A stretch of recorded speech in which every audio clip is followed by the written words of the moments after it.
आया राजा वारिक्षे कि गच्छनन्द्रव्रजं तत्र सुतावान कुंद में आसाते ताविहानेन रथेना नयमाचिरम।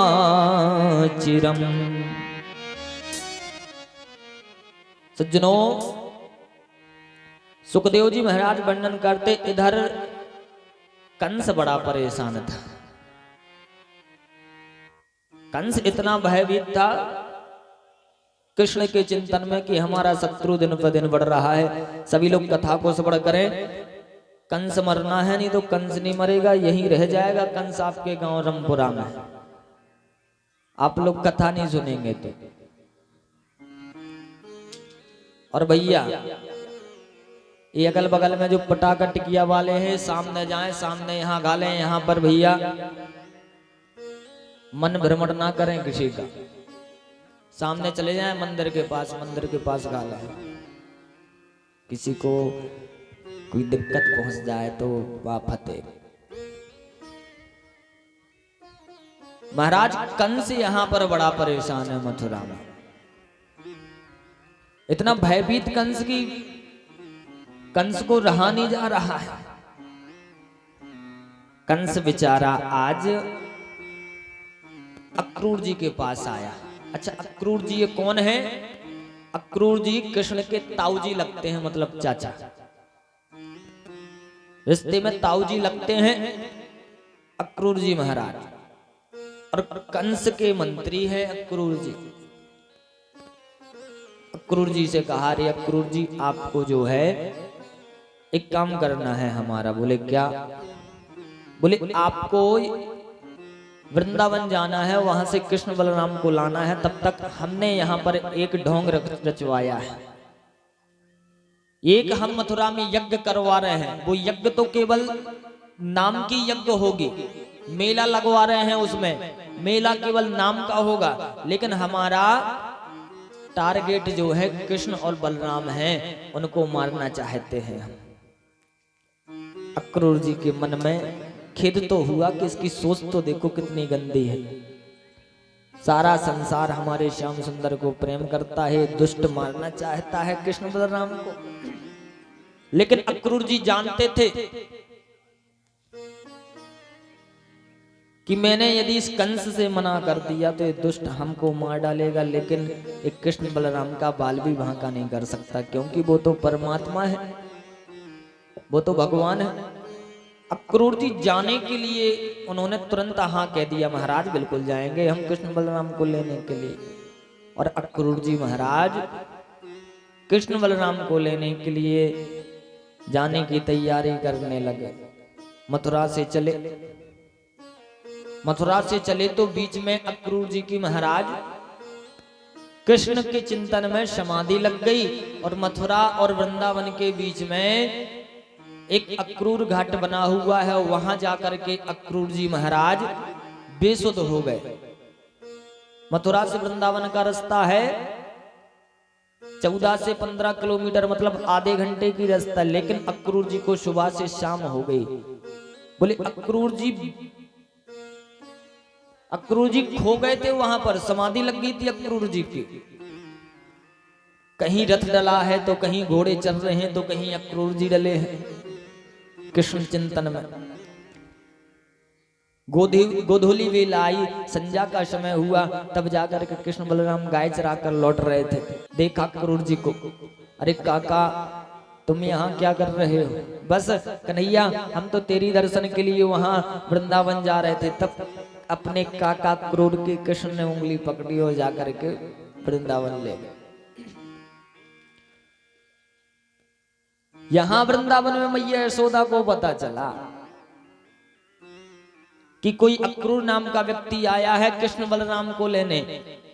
तब मैया यशोदा उस समय प्रसाद को पा रही थी, भोजन कर रही थी। और जाकर के भोजन करने वाला मुंह तक ही गया था, मुंह तक ले ही जा रही थी। तब कन्हैया के जाने की बात सुनी तो मैया यशोदा के हाथ से वो रोटी करने वाला नीचे गिर गया।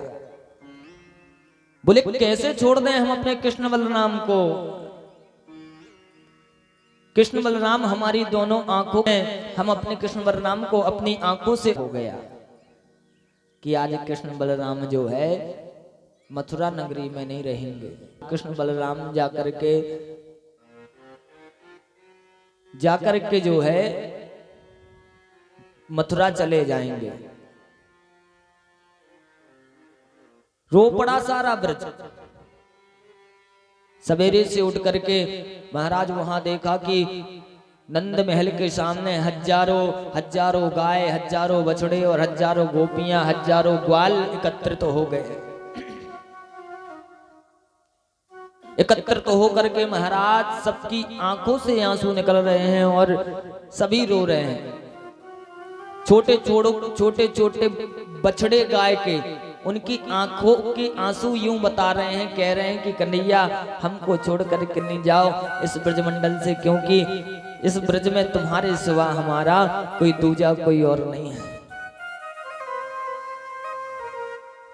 रो रहे हैं बेचारे वह ब्रज के जीव जंतु, ग्वाल बाल गोपियां। लेकिन इधर कृष्ण को तो रचानी थी अपनी लीला। मैया यशोदा रोने लगे, कन्हैया तू हमको छोड़ करके मत जा। मैया मैं आज गई और परसों आ जाऊंगा। मामा ने वहां मथुरा में जो है मेला लगवाया है, मेला देखने के लिए जा रहे हैं और एक दिन का मेला देखेंगे। मैया आज गए परसों आ जाएंगे। लेकिन मैया यशोदा जानती थी कि इसको जाना फिर लौट के नहीं आना है। मैया यशोदा बार बार मना कर रही है, कन्हैया मत जाओ मत जाओ मत जाओ। लेकिन कन्हैया को तो करनी थी अपनी लीला। मैया यशोदा से झूठ बोल करके उनको संवेदना दिला करके कृष्ण महाराज मथुरा की ओर जाने के लिए तैयार हुए। तब मैया यशोदा दौड़ती हुई कृष्ण के पास आई और कृष्ण को अपने अंक में लगा लिया। बेटा एक बात, एक राज बताना चाहती हूँ। क्या? बताओ मैया क्या? सालों सालों तक हमने छुपाए के रखा है राज तेरे लिए, कभी किसी को नहीं बताया, लेकिन आज बताती हूँ। हकीकत में कन्हैया तू हमारो लाला नहीं है। तू जिसको लाला है तू उसी के पास जा रहा है। तू तो देवकी को लल्ला है। हमने तो तोकू केवल पालन पोषण कियो तेरो, और तेरी जन्मदात्री माँ तो वही देवकी है जिसके पास मथुरा में तू जा रहा है। तब कन्हैया भी रो पड़े इस बात को सुनकर और मैया यशोदा के अंक में लग गए। नहीं नहीं मैया, हम तो तेरी लाला हैं, हम केवल मेला देखने जा रहे हैं और मेला देख करके तुरंत तेरी नजरों के सामने हम आ जाएंगे। और तो कोई विश्वास नहीं तो मेरे साथ हमारे सखन को भेज दे, बाबा नंद को, भैया बलराम को भेज दे। तब जाकर के मैया को कुछ तसल्ली पड़ी। कृष्ण के साथ कृष्ण पैदल चलने लगे, कृष्ण के सखा चले और इधर रथ पर बाबा नंद, अक्रूर जी और बलराम जी को भेज दिया। बेचारे कंस कृष्ण के जो छोटे छोटे सखा हैं, गरीब सखा थे, किसी के पास वस्त्र हैं तो किसी के पास फटे वस्त्र हैं तो किसी के पास छोटे वस्त्र हैं, लेकिन चलते जा रहे हैं कृष्ण के सखा। और कृष्ण आगे आगे मथुरा अपने मामा के यहाँ मेला देखने के लिए मथुरा। कृष्ण के सखा बोले, अरे कन्हैया हम लोग रिश्तेदारी में जा रहे हैं और तेरे मामा के यहाँ जा रहे हैं, महाराज कंस के यहाँ जा रहे हैं। क्या सोचेगो तेरो मामा कि कृष्ण के सखा इतने गरीब कि इनके पास वस्त्र तक ना है।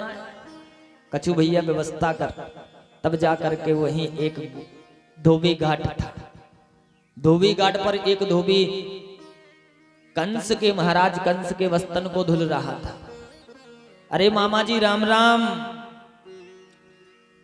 हमारे सखान को वस्त्रन की व्यवस्था होगी क्या? कंस का धोबी देखा कि यही वो कृष्ण है जो हमारे महाराज कंस का शत्रु है।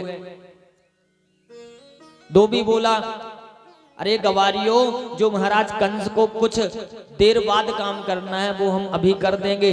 महाराज कंस के वस्त्र को पहनोगे तुम, महाराज कंस के कपड़ों को पहनोगे तुम। तब एक सखा बोले, कन्हैया याकूब भाई पूतना वाले हाथ दिखा दे, तो इतनी बेइज्जती कर रहा है।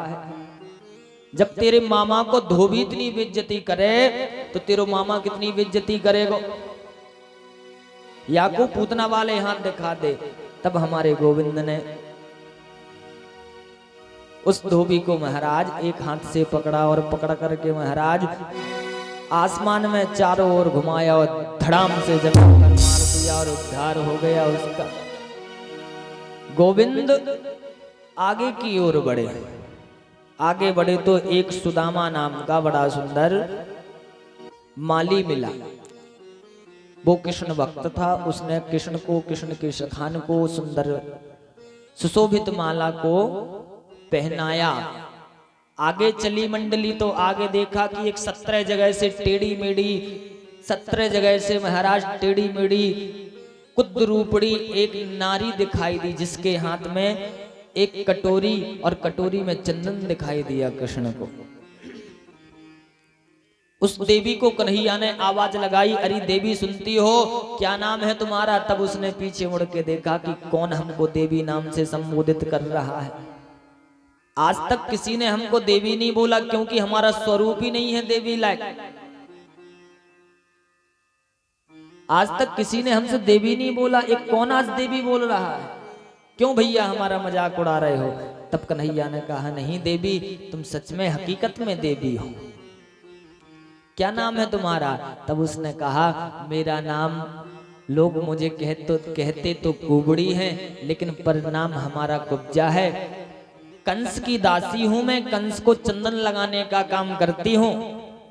कन्हैया ने कहा, तो देवी हमको भी चंदन लगाओगी, हमारे सखान को भी चंदन लगाओगी क्या? तब उसने कहा, बिल्कुल जरूर लगाएंगे। तब थापक हुआ चंदन लगायो कृष्ण को और कृष्ण के सखान को। भगवान ने उस कुब्जा को अपने पास बुलाया, उसके पैर के अंगूठे पर अपने पैर का एक अंगूठा रखा और एक हाथ दाढ़ी में महाराज स्पर्श करके, एक हाथ कमर में स्पर्श करके महाराज ने थोड़ी सा जैसी झटका मारा तो महाराज 17 जगह से टेढ़ी मेढ़ी कुद्रूपणी वो नारी महाराज एक देवी स्वरूप उसका बन गया और भगवान ने उस कुब्जा के ऊपर कृपा की। बोलो भक्त वत्सल भगवान की। आगे चले हमारे श्याम सुंदर तो मथुरा नगरी आ गई। और मथुरा नगरी में सब थोड़ी ना कंस के प्रेमी थे, कुछ कृष्ण के भी प्रेमी थे। मथुरा वासियों ने कृष्ण का बड़ा सुंदर कन्हैया का स्वागत किया। अपनी अपनी अटारी छत पर चढ़कर, महलों पर चढ़कर पुष्पों की वृष्टि की। हमारे गोविंद वहीं पर पहुंच गए जहां पर कंस यज्ञ रचना किए था। वहीं पर हमारे गोविंद पहुंचे और जैसे ही वहां पहुंचे तो वहां पर लाखों नर नारी, लाखों मांस बैठे हुए हैं। लाखों नर नारी वहां पर विराजमान है। बड़े बड़े मल्ल योद्धा विराजमान है। सुखदेव जी महाराज अपने मुखारविंद से वर्णन करते हैं कि मल्लानाम सनिनाम नरवरा कि स्त्रीणाम स्मरुमूर्तिमान गोपानाम स्वजनो सताम चित्तिभुजाम शास्ता स्वापितो सुसु मित्रुर्भोजपते विराड विदुषाम तत्त्वं परम योगिनां वेद्वते दिदि विदितो रकम गतः साग्रजा। सज्जनों, सुखदेव जी महाराज वर्णन करते हैं कि लाखों नर नारी, बच्चे बैठे हुए हैं, मल्ल बैठे हुए हैं, योद्धा बैठे हुए हैं, माताएं बहनें सभी वहां पर बैठे हुए हैं, विद्युत साधु संत बैठे हुए हैं। लेकिन वहां पर क्या हुआ कि भावना जा